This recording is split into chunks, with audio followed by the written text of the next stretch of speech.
review film. Yeay.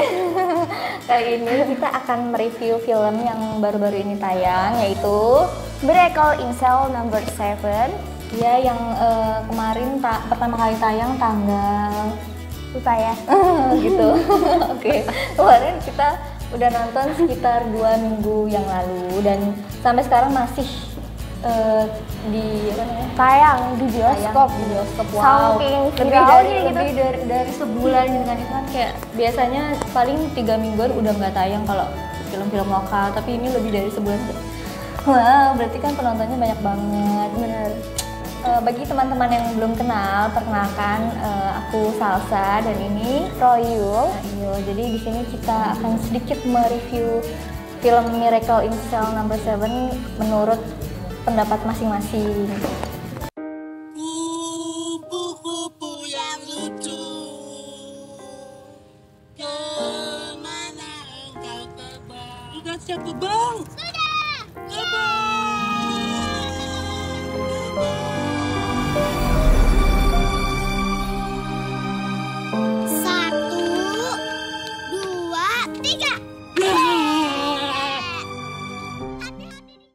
Jadi gimana?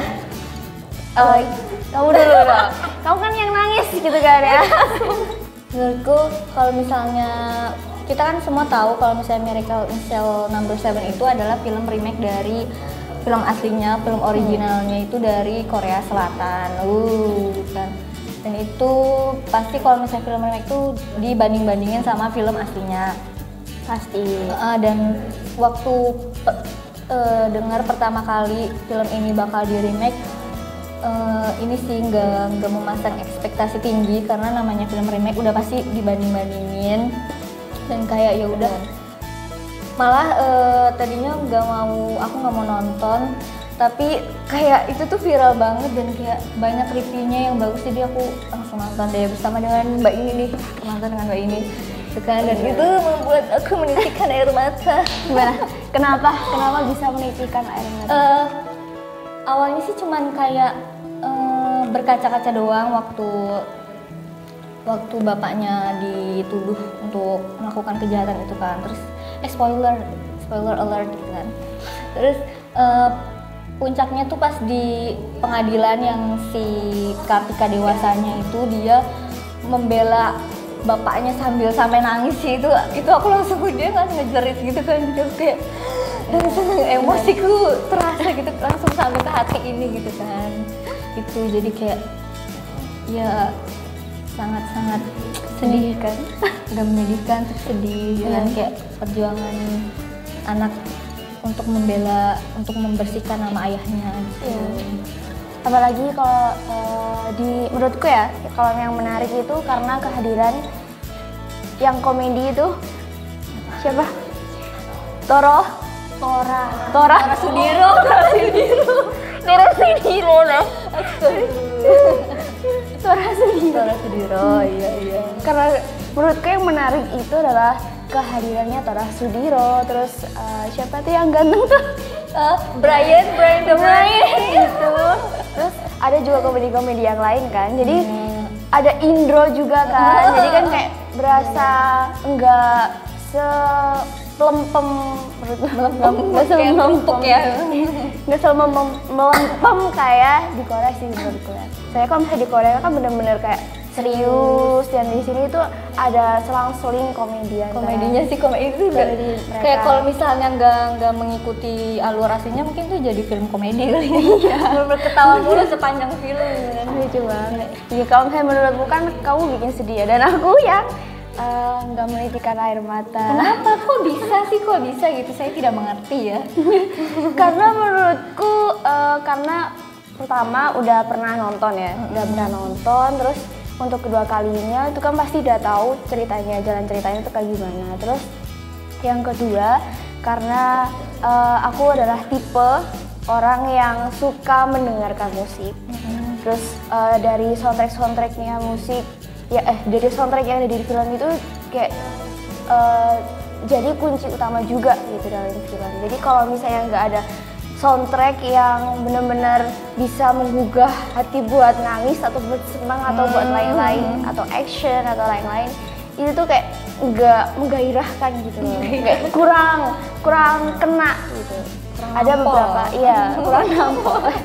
Jadi ada beberapa musik yang menurutku kurang pas, tidak tahu ya mungkin dari yang lain yang kurang pas kayak apa namanya, ada yang musik yang apa ya, yang Islami. Oh iya ya, iktiraf gitu. Iya, mungkin bagi orang lain itu emang benar-benar menyentuh kan musik-musik Islami kayak gitu. Tapi karena itu adalah kayak genre orang luar, dijadiin jadi genrenya orang Indonesia, kayak menurutku kurang pas gitu. Jadi jatuhnya kayak film Islami ya kalau dicari maksudnya kayak kan tapi itu scene-nya nggak apa-apa juga sih. sedih. Jadi sebenarnya liriknya pas, cuman tuh kayak genre musiknya yang kurang pas gitu kan, karena banyak juga sebenarnya lagu pop yang masuk ke sini itu kan, cuman yang dipakai, yang diputar lagu itu. Kalau nggak pakai instrumen gitu. Soundtrack. Tapi kalau dari segi videonya, sinematiknya kayaknya bagus sih menurutku. Ya nggak sih? Pencahayaannya gitu. Iya, pencahayaannya. Kalau nggak apa namanya, background film. Apa jadi tempat lokasinya kayak penjara itu tuh latar-latarnya. Iya, set-setnya. Lokasi syutingnya. Yes, benar sekali. Itu. Oh iya. Iya, terus aku juga baca katanya itu tuh ada yang syutingnya di studio penjara yang dibuat sendiri itu sama krunya, ada juga yang di penjara asli. Keren banget sih, keren. Aku tuh ngebayanginnya kalau misalnya nonton film remake kayak gitu bakal benar-benar persis gitu loh sama film aslinya, dan ternyata tidak gitu kan, dari mulai tempat tinggal mereka yang Indonesia banget kan di pinggiran gitu, dan juga apa namanya, lagu yang sering mereka nyanyiin yang itu loh, ya itulah ada pokoknya.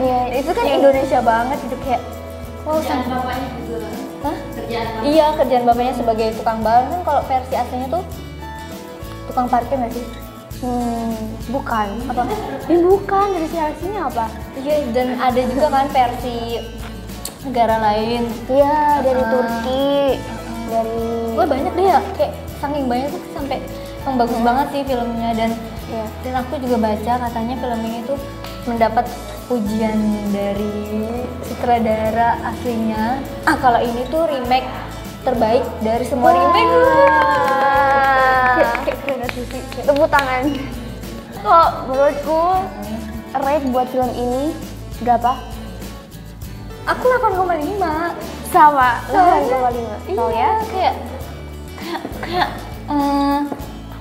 aku sering dibilang sombong sih kalau nge-rate film. Soalnya sok-sok banget seleranya tinggi gitu kan. Makanya kalau misalnya film remake kayak gini sering aku kasih rate rendah, karena ya sesuai selera juga kan ya. Kalau aku nggak suka ya aku kasih rate rendah, tapi ini tuh kayak menyentuh hatiku banget sih, karena aku sampai nangis. Kayak aku tuh tidak akan melupakan film-film yang membuat aku sampai nangis gitu loh. Sedangkan film aslinya tuh kayak sampai bikin aku bengkak gitu kan matanya, dan pusing gitu seharian. Tapi film ini tuh aku nggak nyangka bakal menangis juga gitu. Bener. Dan kamu nggak nangis gitu. Tapi aku menangis ketika akhir film ada yang pas lagunya Unmesh diputar Andaikan sebagai kembali. pas lagi inian tayangan kreditnya. Itu kayak langsung mengucur. Aku Itu nggak lihat bener-bener. Kebeneran nangis. Iya, beneran nangis waktu gelap. Terus habis itu karena langsung teringat kan remake apa namanya, film-film adegan yang sebelumnya gitu. Jadi kayak inilah soundtrack yang pas menurutku. Gitulah juga ya. Segitu aja review. Udah kan Film dari kami. ya, segitu aja review film dari Salsa dan Royul. Bagi yang belum nonton harus nonton. Harus nonton.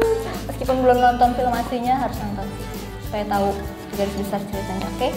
Nah, Sampai jumpa. Kita akan bertemu di review film selanjutnya. Dadah.